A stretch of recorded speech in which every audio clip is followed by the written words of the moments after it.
নমস্কার বন্ধুরা, কৃষ্ণাস রেসিপিতে সবাইকে স্বাগত। আরও একটা নতুন রেসিপি নিয়ে আপনাদের কাছে চলে এলাম। আজকের রেসিপি ভোলা মাছের ঝাল।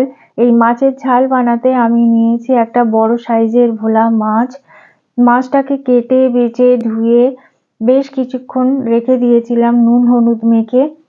ওই মাছগুলোকে এবার ভাজতে হবে।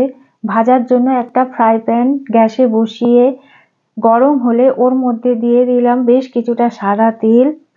তারপর ওই তেলের মধ্যে একটা একটা করে মাছ দিয়ে ভাজতে লাগলাম।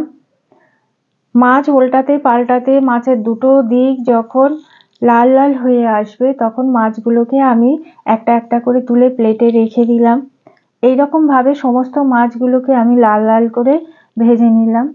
মাছ ভাজা হয়ে গেলে ওই ফ্রাই প্যানে যে তেলটুকু রয়েছে তার মধ্যে আরো বেশ খানিকটা সাদা তেল দিয়ে দিলাম। তেল গরম হলে ওর মধ্যে দিয়ে দিলাম আগের থেকে কুচিয়ে রাখা বেশ খানিকটা কুচানো পেঁয়াজ।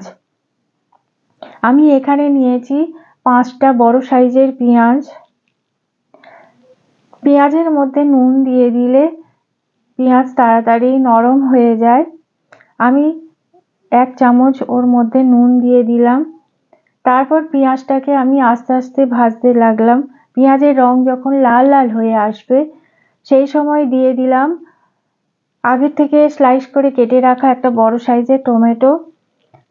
টমেটোকে ভাজতে ভাজতে যখন টমেটো একদম নরম হয়ে আসবে ওর মধ্যে দিয়ে দিলাম 2 চামচ হলুদ গুঁড়ো, 2 চামচ লঙ্কা গুঁড়ো, হাফ চামচ চিনি আর একটু জল। সব রকম মশলা দিয়ে ভালো করে মশলাটাকে কষিয়ে নিতে হবে। আর মশলা কষানোর সময় গ্যাসের ফ্লেমটাকে একদম কমিয়ে রাখতে হবে, তা নাহলে মশলা পুড়ে যেতে পারে। মশলাটাকে ভালো করে কষিয়ে নেওয়ার পর ওর মধ্যে দিয়ে দিলাম বেশ খানিকটা আগের থেকে কুচিয়ে রাখা ধনেপাতা আর গরম মশলা ধনেপাতা কুচি ভালো করে নাড়াচাড়া করে যখন মশলাটা ওপরে তেল ভেসে উঠবে সেই সময় গ্রেভির জন্য দিয়ে দিলাম বেশ খানিকটা জল। আমি নর্মাল জল এর মধ্যে দিয়েছি।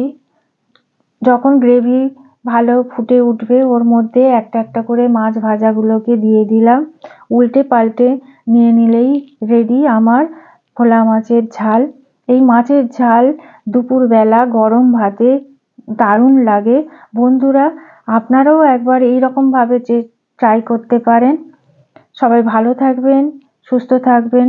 নমস্কার।